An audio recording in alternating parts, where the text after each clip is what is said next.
कोई है उस कमरे में। रजत का कंपनी की तरफ से दूसरे शहर में ट्रांसफर हो जाता है, इसलिए वो अपनी पत्नी को लेकर एक किराए के फ्लैट में शिफ्ट हो जाता है। ये देखो सुमन, हमारा नया घर कैसा लगा तुम्हें? पसंद आया? हाँ, अच्छा तो है, पर इस कमरे में जो ताला है वो किसी भी चाबी से नहीं खुल रहा। अरे अरे हाँ, मैं तुम्हें बताना ही भूल गया। मकान मालिक ने ये कमरा खोलने के लिए मना कर दिया है। कमरे की चाबी भी उसी के पास है। जब पूरे घर का किराया लिया है तो एक कमरा खुद क्यों रखा इन्होंने? इस पे भी तो हमारा हक है। अब ये सब मुझे क्या पता, फिर भी क्या फर्क पड़ता है हम दोनों के लिए। बहुत बड़ी जगह है ये, देखो कोई भी कमी नहीं होगी हमें। हाँ, मैं तो बहुत थक गया हूँ। चलो अब सो जाते हैं, कल ऑफिस का पहला दिन है और मुझे सुबह जल्द ही रिपोर्ट करना है।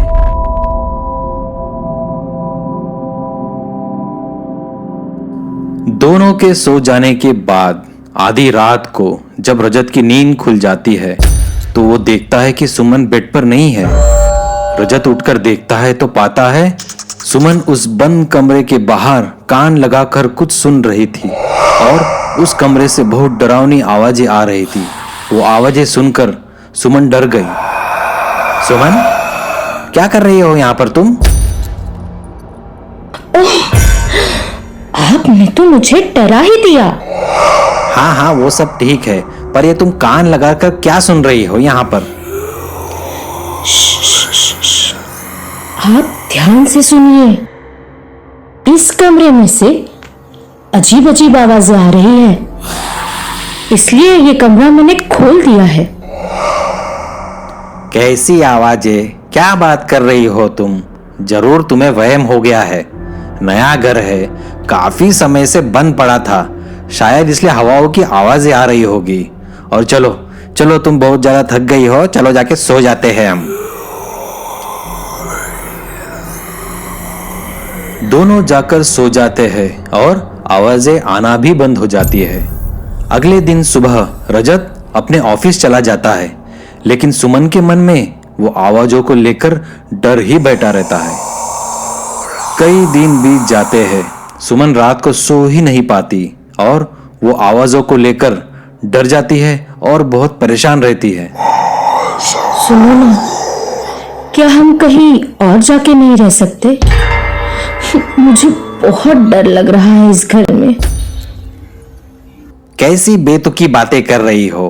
कितना अच्छा घर है, कोई भी कमी नहीं है यहाँ।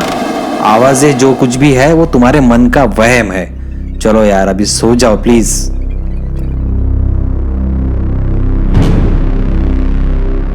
अगले ही दिन रजत घर की सारी बातें अपने दोस्त को बताता है। क्या तुम मकान नंबर 222 में रहते हो? अरे यार, वो घर तो हॉन्टेड है। पूरा शहर, पूरा मोहल्ला जानता है। तुम्हें नहीं पता? शायद तुम नहीं हो इसलिए फंस गए हो वहां पे। क्या क्या कर रहा है तू?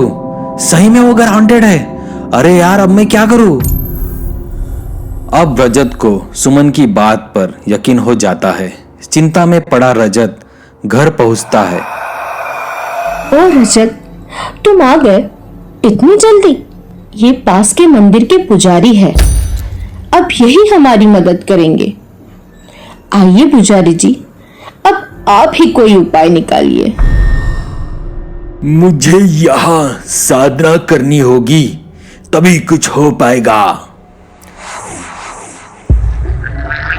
जैसे ही पुजारी यज्ञ करने लगता है तो आवाजें और बढ़ जाती है। कौन है इस कमरे में? बाहर आओ, जल्दी बाहर आओ, नहीं तो मैं तुम्हें भस्म कर दूंगा। आ गया पुजारी। इन दोनों के साथ साथ अब तू भी मरेगा। चला जा यहाँ से, चला जा, वरना मैं तुझे भी मार डालूंगी। चुड़ैल के साथ दो और भयानक साए वहां दिखाई देते हैं। डरो मत, मैं किसी को नुकसान नहीं पहुंचाऊंगा। पर ये बताओ, इन बेकसूरों को क्यों मारा तूने? जो डर जाता है वो मर जाता है। मैं यहाँ अकेली थी तो सोचा क्यों ना कुछ और लोगों को बुला लूं। दुष्ट चुड़ैल, आज मैं तेरे आतंक से छुटकारा दिला के ही रहूंगा, देखना तू।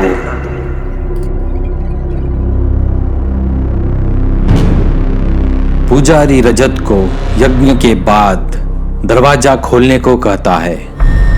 हिम्मत करके रजत उस रूम का ताला तोड़ देता है और अंदर जाता है, और उस रूम में इंसानों की हड्डियां पाकर वो हैरान हो जाता है। इन सब के साथ बहुत बुरा हुआ। ये सभी यहाँ के किराएदार थे।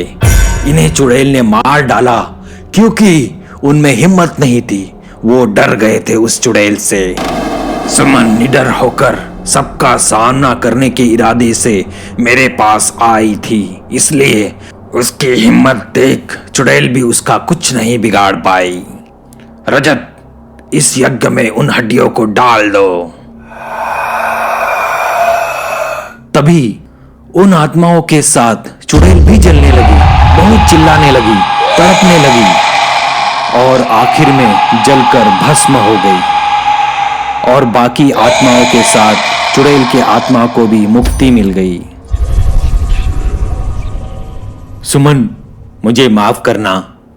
जिसे तुम्हारा मैं वहम समझता था, असल में वो इतनी बड़ी बात निकली। मुझे माफ कर दो सुमन। सुमन और रजत उस पुजारी का धन्यवाद करते हैं और उस दिन से उस घर में आराम की जिंदगी से रहने लगते हैं। अगर हमारी ये कहानी आपको अच्छी लगे तो हमारा चैनल जरूर सब्सक्राइब करें और बेल आइकन प्रेस करें। हमारा फेसबुक और इंस्टाग्राम अकाउंट जरूर फॉलो करें।